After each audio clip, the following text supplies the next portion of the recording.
Boa tarde a todos que estão aqui conosco. Boa tarde, doutora Cristiane Leal. Hoje nós estamos aqui com um assunto. Boa tarde. Boa tarde. Travou, Cris? Travou. Tá tudo bem agora? Tá. Agora sim. Tá. Boa tarde a todos. Boa tarde, doutora Kátia. Boa tarde, Cris. Olha, hoje, então, estamos com um tema aqui que importa muito para quem tem o interesse em constituir a holding, fazer o planejamento patrimonial dos bens da sua família, que é o ITBI. Então, a doutora Cristiane está aqui e vai dar uma contribuição muito importante, iniciando aí a relatar aí questões importantes acerca deste tributo. Eu passo a palavra aqui para você, Cristiane, você fique à vontade, pode iniciar com a sua contribuição, tá bem? Então, tá bom. Então, olha só, para a gente falar sobre o ITBI, eu queria antes dar um passo atrás para a gente entender um pouco sobre como funciona a tributação no Brasil, tá? Mas de uma maneira muito simples, até porque, gente, tributação no Brasil é um tema bastante complexo. Nós temos muitos impostos, taxas, contribuições, e eles são cobrados pelos diversos entes, né? Nós temos aí o governo federal com determinado tributação, o governo estadual, municipal. Então, não é uma coisa simples de se falar. Mas existem algumas questões que precisam ficar claras e que não mudam, tá? Por exemplo, quem estabelece a base do sistema tributário brasileiro é a nossa Constituição Federal. Ela é que vai definir a competência de cada ente federativo para instituir e cobrar ali os tributos. Então, a gente sempre tem que ter isso em mente. Sem uma determinação da Constituição, o ente não pode sair cobrando a torta e a direita a tributação, não. Tá certo? Bom, dito isso, qual outra coisa que a gente precisa entender em relação a tributos, né? Os tributos, eles são compostos de 3 elementos muito importantes. Eles sempre vão existir, tá? O fato gerador. O que é o fato gerador? É o evento que vai desencadear aquela obrigação de você pagar o tributo. Quer ver um exemplo? Vou citar aqui o imposto de renda, porque está todo mundo acostumado com ele. Qual que é o fato gerador do imposto de renda? O que faz você ter que pagar o imposto de renda? É você obter renda. Então, se você trabalhou e recebeu o seu salário, ali vai incidir o imposto de renda sobre o salário que você recebeu. E não importa, tá? Se é pessoa física ou jurídica. Sempre que houver obtenção de renda, vai haver a tributação ali do imposto de renda. Então, isso é fato gerador. E todo tributo tem que ter esse fato gerador. Se não ocorrer o fato gerador, o ente não pode te tributar, entendeu? Além disso, a gente tem a alíquota. O que é a alíquota? É aquela taxa que vai ser aplicada sobre a base de cálculo do tributo. Ela vai determinar a porcentagem do valor que vai ser pago ali naquele imposto. Então, vamos retomar aqui o exemplo do imposto de renda. Vamos imaginar que você está ali naquela tributação que incide 27,5% da alíquota. O que significa isso? Que eles vão pegar a renda que você recebeu e desse total da renda, 27,5% dela vai para quem? Para pagamento do imposto. Então, isso é a alíquota. E a base de cálculo? Base de cálculo, ela serve como valor de referência para se calcular aquele tributo. Então, no imposto de renda, a base de cálculo vai ser o que você recebeu, né? A renda que você obteve num determinado período. Então, dito isso, né? Se tiver tudo ok, se vocês quiserem perguntar alguma coisa aí, é só falar. Então, todo tributo vai ter fato gerador, alíquota e base de cálculo. Agora, além desses elementos, gente, nós temos outros que podem ser muito importantes na hora que você está calculando ali o quanto você tem que pagar daquele tributo. Por exemplo, as deduções. Olha só, quando você vai pagar lá o imposto de renda, você não pode abater do valor que você vai pagar as despesas médicas? Isso é uma dedução. E vai fazer uma diferença boa na hora de pagar o tributo, não é verdade? Então, tem que ser considerado. Além das deduções, a gente tem também isenções e imunidades, que são situações em que a lei vai estabelecer que determinada pessoa ou determinadas atividades não estarão sujeitas a pagamento de um determinado tributo, tá certo? Então, agora feito esses esclarecimentos iniciais, vamos conversar um pouco sobre TBI? Olha só, o Imposto sobre Transmissão de Bens Imóveis, que é o ITBI, ele é um tributo municipal. O que significa isso? Competência do município cobrá-lo, tá? E ele vai incidir sobre a transferência de propriedade de um imóvel.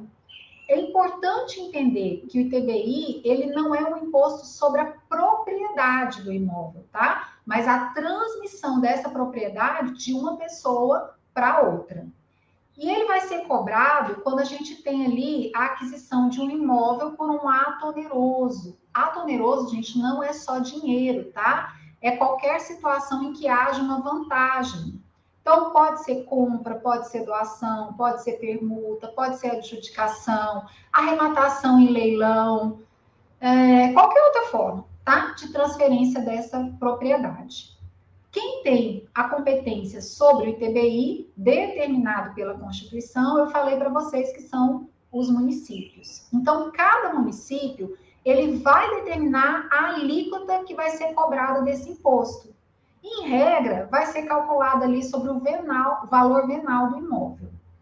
Como a Constituição, ela deu aos municípios a responsabilidade sobre esse imposto, então cada município vai ter ali a sua legislação. Mas, geralmente, a alíquota vai variar em torno de 2% a 3% do valor venal do imóvel, né? O ITBI, ele é um imposto devido pelo comprador do imóvel, e aí ele deve ser pago antes da formalização da transferência dessa propriedade, para que essa transferência seja efetiva, tá?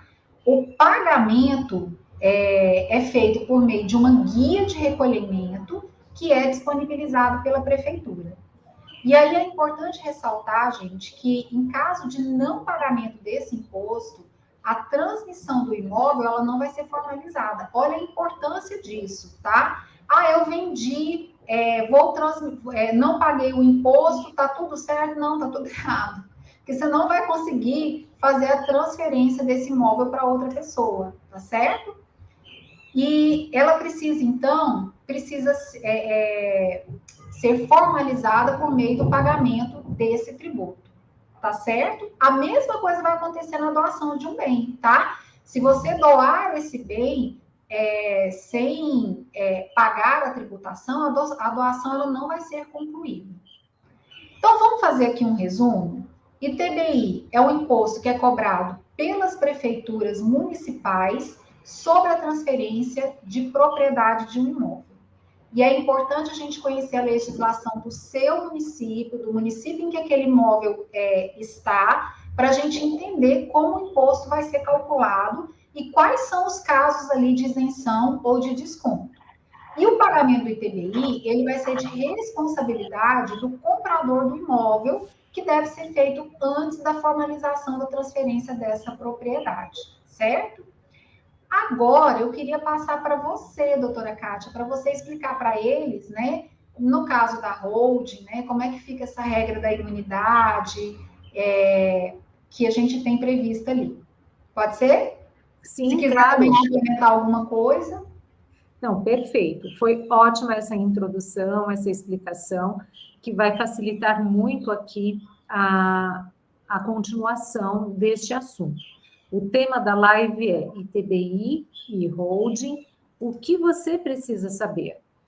Então, a doutora Cristiane Leal nos trouxe aí toda essa introdução acerca deste tributo.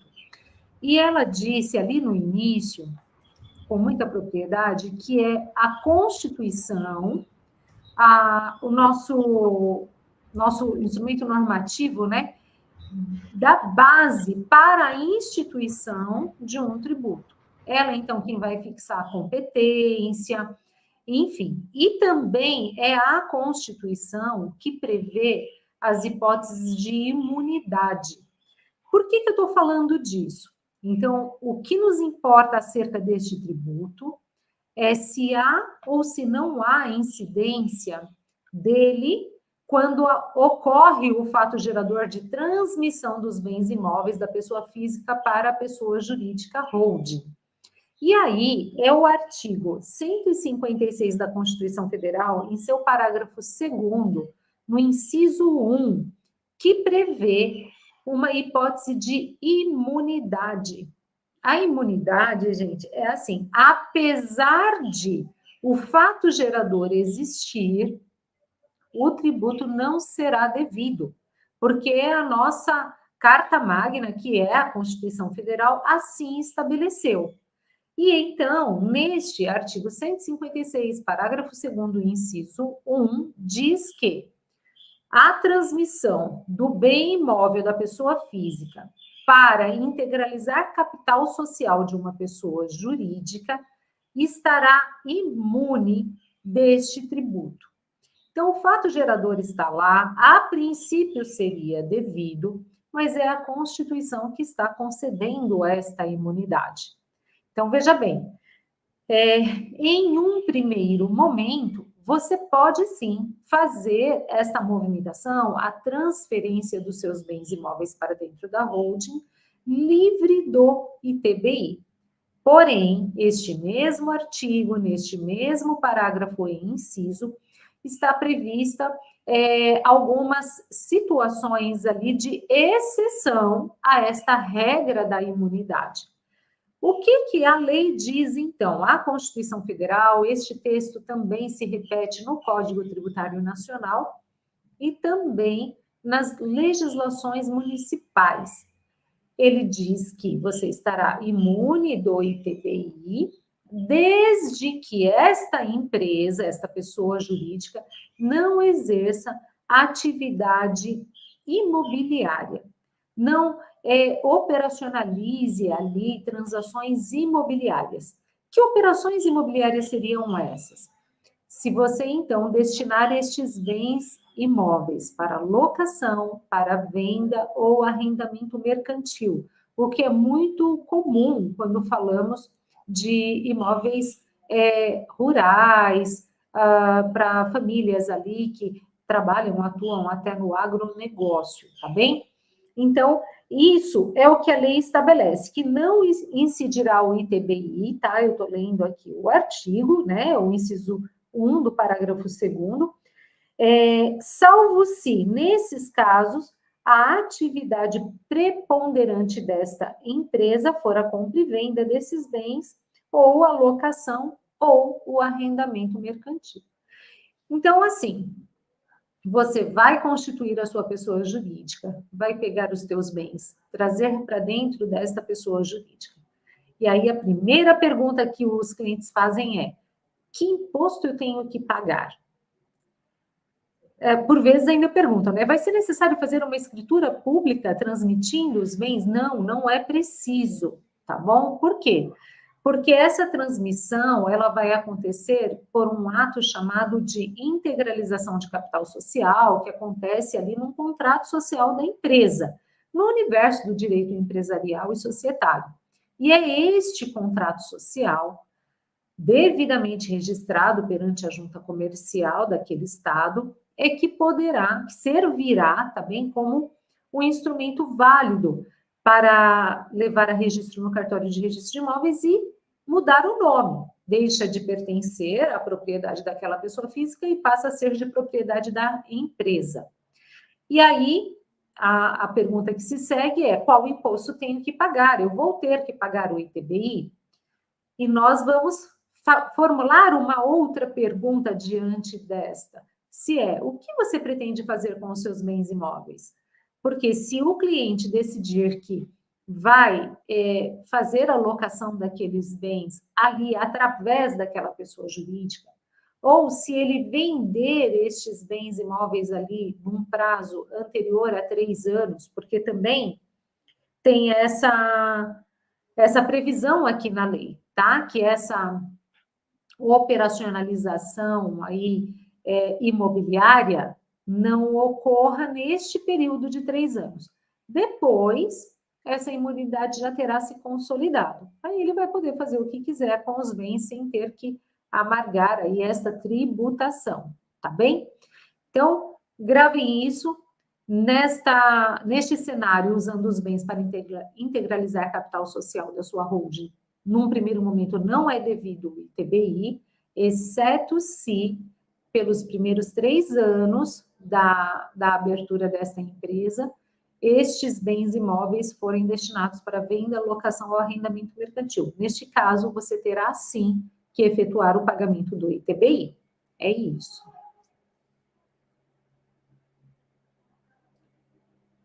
Pode falar? Você pode contribuir, Cris? Porque daí temos alguns reflexos. Essa é a regra e ela seria maravilhosa se não tivessem alguns entendimentos arbitrários e até mesmo ilegais. Então, sempre eu explico para os meus clientes que temos 2 pontas. Em uma ponta, temos o nosso cliente contribuinte, que fará todos, né, empreenderá todos os esforços para conseguir uma maior economia tributária. É ele que está nessa ponta. Porém, na outra ponta, quem nós temos? O fisco, que também não mede esforços para tributar cada vez mais. E apesar de termos esta previsão de imunidade, hoje nós temos nos deparado com algumas situações arbitrárias, ilegais, e que, quando levada a juízo, né, quando discutido sobre essa postura arbitrária do fisco, os juízes, então, já têm dado sentenças aí favoráveis aos contribuintes. E aí, eu vou passar a palavra para a doutora Cristiane, para ela falar um pouco da origem deste problema. O problema que estamos enfrentando hoje acerca desta imunidade do ITBI, que é uma imunidade é concedida, então, na Constituição Federal, e mesmo assim, em muitos municípios, não temos alcançado essa imunidade na sua integralidade. Doutora Cristiane, comenta com a gente, quando isso tudo começou e por que começou?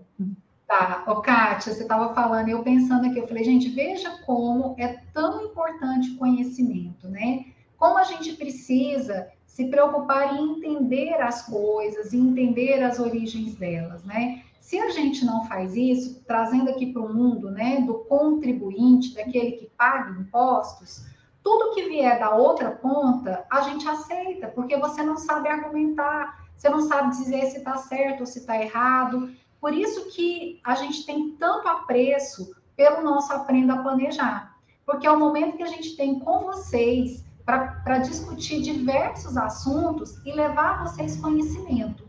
Esse caso que nós estamos falando aqui sobre a cobrança indevida do ITBI, ele teve uma origem. E a gente observa que muitas vezes a fala a respeito desse problema, ela vem acompanhada de uma interpretação errada do que houve.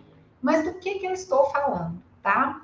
Há algum tempo, né, pessoas aí que são mais antenadas nesse assunto, ou que naquele momento tinham algum interesse, ouviram falar sobre o tema 796 do STF, tá? É um julgado, uma decisão a respeito de um caso concreto que o STF emitiu, tá?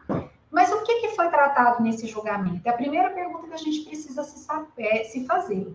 E a primeira coisa é entender que o STF não analisou ali o cabimento de imunidade do ITBI, tá? Isso já está certo, é posto, tá? É direito garantido pela Constituição. Então, a gente não tem nem que preocupar com isso. Mas, então, o que o STF fez? Ele analisou um caso específico que aconteceu em Santa Catarina. E aí eu vou contar essa historinha para vocês, tá?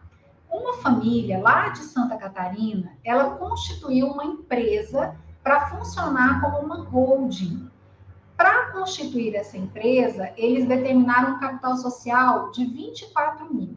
E eu estou dando todos esses detalhes porque eles são importantes para vocês entenderem a situação, tá? Então, o capital social da empresa era de 24 mil e eles integralizaram esse valor com um imóvel que valia 800 mil reais, tá?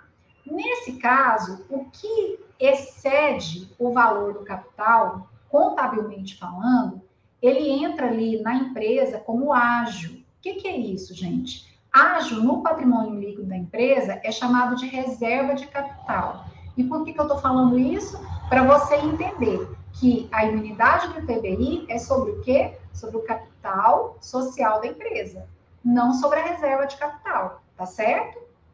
Então, o que aconteceu? A empresa de Santa Catarina levou 800 mil para integralizar um capital social de 24 mil. Portanto, 766 mil reais eram reserva de capital. E por isso não tinha sobre esse valor a imunidade do ITBI. E aqui é importante entender, gente, que o que foi feito lá em Santa Catarina é lícito, tá? Não tem problema nenhum. O problema é que a Constituição diz que não incide TBI quando a integralização, a integralização do capital social, né, excede aquele valor. Então, se a imunidade acontecer nesse sentido, ela vai ser devida apenas ao valor ali que faz parte do capital social, que no nosso caso é 24 mil, ok? E o STF decidiu o quê, gente? Que a imunidade em relação ao ITBI, prevista na Constituição, não alcança o valor dos bens que excederam o limite do capital social a ser integralizado. Tá correto? É isso mesmo, tá? Agora, olha, em nenhum momento foi analisado pelo STF a questão do valor dos imóveis no ato da integralização. O problema, gente, é que alguns municípios, de uma maneira equivocada, passaram a usar o tema 796 do STF para utilizar o valor de mercado dos bens como base de cálculo do ITBI. Lembra lá que eu conversei com vocês que a base de cálculo seria o valor para se fazer o cálculo de quanto você pagaria no tributo? Então, quando a gente integraliza um imóvel, né, numa empresa, por lei, você pode escolher como você vai fazer essa integralização. Se você vai integralizar pelo valor que está ali na declaração de imposto de renda, ou se você vai colocar com o valor de mercado. Os municípios começaram a falar o seguinte: não, tem que ser cobrado ITBI nessa diferença sobre o valor de mercado dos bens, contrariando, inclusive, a legislação que permite a pessoa física transferir os seus bens para a pessoa jurídica, tendo como base o valor constante na declaração do imposto de renda. Então, a confusão foi criada. E aí, Kátia, o que a gente faz agora?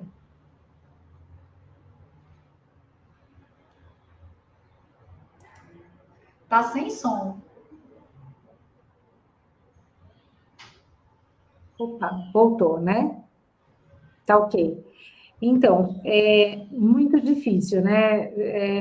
É possível analisar enxergar, né, nitidamente o caráter aí do fisco de querer simplesmente tributar. Ele viu uma brecha e aplicando um entendimento equivocado, e infelizmente isso tá se expandindo aí para outras prefeituras.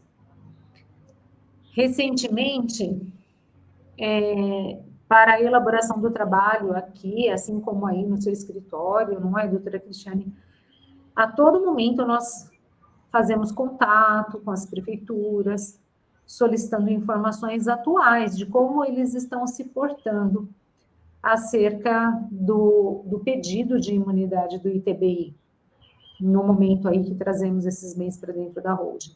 Bom, e aí, neste contato com uma das prefeituras aqui próximas da minha região, fomos surpreendidos com a seguinte resposta: olha, doutora, aqui está tudo parado, todos os processos e pedidos de imunidade estão parados, porque nós estamos mudando o nosso entendimento. Eles não cobravam, né? Não cobravam o ITBI sobre essa diferença, mas agora nós estamos mudando o nosso entendimento, então até que a gente defina direitinho como vai ficar, os processos estão parados ali. Quer dizer, é um absurdo. E com isso ainda as pessoas sendo comprometidas aí com prazo, né? porque sabe-se lá quando eles vão retomar isso ou tomar a decisão deles. Pois bem.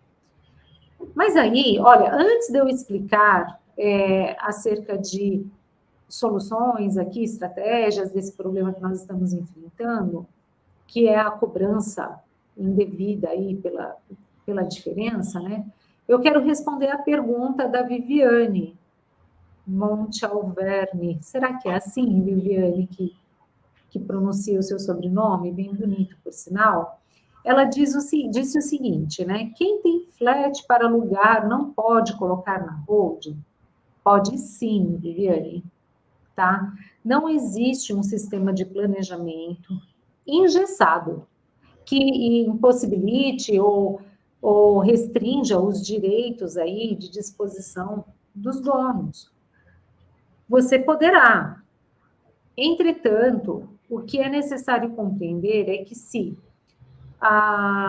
essa atividade imobiliária for exercida através daquela holding, antes dos 3 anos, isso vai comprometer esta imunidade que a prefeitura lhe garante, né? Ela lhe concede esse direito.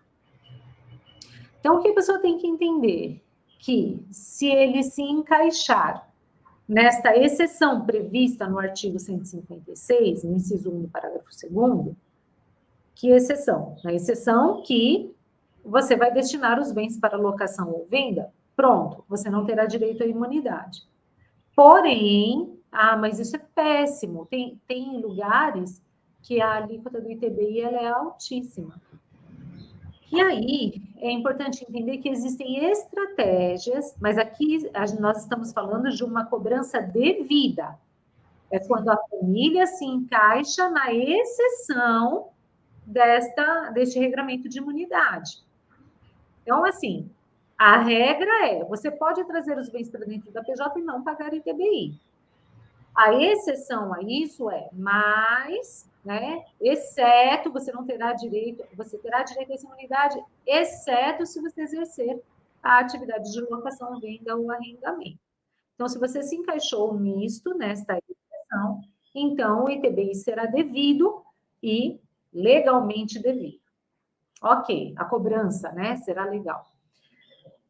Agora sim, para quem tem bens destinados à locação, nós já falamos isso aqui em outros encontros, a pessoa não precisa se preocupar, porque existem estratégias onde você pode pensar na constituição de uma empresa operacional destes aluguéis.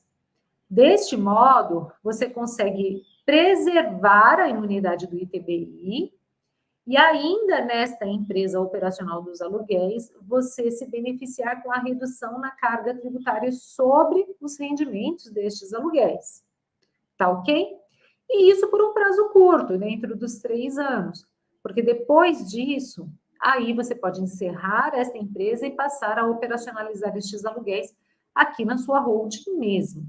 Então, Viviane, me diga, eu acertei aí a pronúncia do seu sobrenome, ok. Me diga, Viviane, se ficou clara essa explicação para você, tá bom? Essa é uma solução para que você não perca a imunidade do ITBI. Agora, feito contas ali, né, na ponta do lápis, levantamento de custos, vai compensar fazer esta operacional de aluguéis ou não? E ali, quando fazemos esse levantamento de custos, é que nós descobrimos se essa operacional de aluguéis vai fazer sentido para aquela família. Porque, de repente, você pode permanecer tributando estes aluguéis no seu CPF, embora já tenha transferido a propriedade para a holding. Isso é plenamente possível. Por quê? Porque o exercício do direito de locação, ele não é exclusivo do proprietário, tá bem? Esse direito, ele pode ser cedido do proprietário para outra pessoa. Qual outra pessoa? Tanto para você, pessoa física, se assim desejar, ou para esta outra pessoa jurídica, que seria a empresa operacional dos aluguéis. Então, neste momento de levantamento de custos, conseguimos descobrir se vai ser viável ou não para aquela família ter essa estrutura um pouco mais complexa, digamos assim, tá? para não perder a imunidade do ITBI e para conseguir se beneficiar com um imposto de renda menor. Perfeito, Viviane, que bom que você ficou claro para você, tá? Agora, voltando para o nosso assunto aqui, para a nossa, né, grande dor aqui, a pedra no nosso sapato hoje. Então, a doutora Cristiane explicou que, em virtude desse julgado, desse tema 796 lá do Supremo, algumas prefeituras, então, têm feito uma interpretação equivocada, e é a lei que também, é o decreto regulamentador do imposto de renda, tá? Que também nos autoriza a trazer os nossos bens imóveis pelo valor atual ou pelo valor histórico. O que seria o valor histórico? É o valor que consta lá na sua declaração do imposto de renda. E nós vamos querer trazer pelo valor histórico, porque isso vai ter outros reflexos dentro do sistema de planejamento sucessório. Sempre, sempre, a todo momento, nós vamos buscar a maior economia, a maior redução na carga tributária para aquela família. Então, é importante que esse bem seja transmitido pelo valor que consta no seu imposto de renda. E aí, imagine que esse bem está lá por R$200 mil, mas a prefeitura, ela declara lá como valor venal daquele imóvel 1 milhão. Então, ela está dizendo, olha, eu vou conceder a imunidade para você no valor que você trouxe, os 200 mil. Mas sobre a diferença, que é dos 200 para 1 milhão, ela quer tributar. E aí, isso não tem nada a ver com o julgado lá do 796, mas eles têm feito isso. Existe saída? Sim, existe.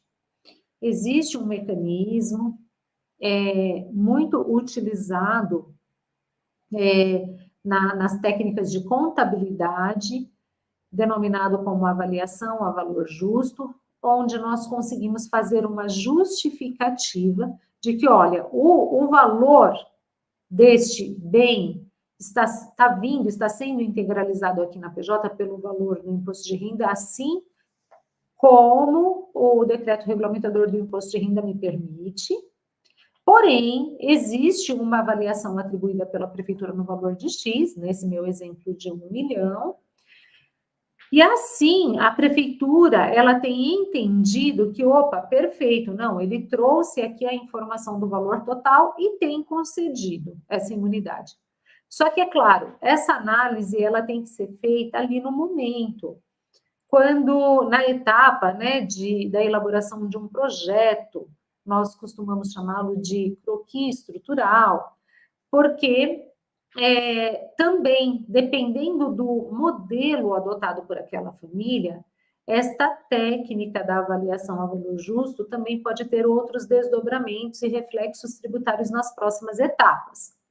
Mas o que hoje nós queremos deixar para vocês, aqui a título de informação, de conhecimento, é que existe uma solução, tem estratégia fundamentada em permissivos legais, que te possibilita ficar livre desta arbitrariedade das prefeituras. Será que fui clara, doutora Cristiane? Super clara. Eu queria até, para as pessoas ficarem mais esclarecidas sobre o assunto, dizer o seguinte: quando a gente precisa fazer uma cirurgia e a gente vai a um cirurgião, ele explica para a gente a técnica, não é? Ele fala, olha, eu vou fazer a incisão, vai ser assim, vai ser assado. Você consegue sair dali apto a fazer aquela cirurgia em uma outra pessoa? Não. Você entende o que vai ser feito, mas você não tem aptidão para realizar o procedimento cirúrgico. Então, aqui, o que nós estamos fazendo é trazendo para vocês as questões que permeiam esse mundo do planejamento sucessório. As dificuldades que a gente enfrenta, as vantagens em se fazer esse procedimento, esse planejamento, né? Tudo isso é muito importante a título de conhecimento. Mas você precisa ter um profissional, uma profissional habilitada, que tenha a capacidade de usar as ferramentas, as estratégias necessárias para alcançar um melhor o maior, né, a maior economia tributária para você e para sua família. Isso é o que precisa ficar para você aí. Verdade. E a questão da atualização, né, doutora Cristiane? Porque, assim, como eu disse, eu fiquei muito surpresa com essa informação, porque não tinha, era cerca de 20 dias, não tinha dado um mês ainda, nós já tínhamos contactado essa mesma prefeitura e a postura deles era outra. Não, aqui nós não cobramos ITBI sobre a diferença desse nosso exemplo aqui, né? O bem é integralizado pelo valor que está no imposto de renda e eles queriam tributar ITBI sobre, considerando este valor para o valor constante lá do valor venal deles. Então, há um mês atrás, não cobramos. E agora, estamos mudando de opinião. Então, o profissional não basta ele só atuar nesta área. Ele tem que estar estudando constantemente, entendendo posicionamento, como até mesmo juntas comerciais, como estão se portando, cartórios de registro de imóveis, todos os órgãos que envolvem registros destes instrumentos jurídicos, o profissional ele tem que saber atualmente como estão se posicionando. E também acerca de julgados. E a nossa justiça, como está se posicionando diante desse cenário?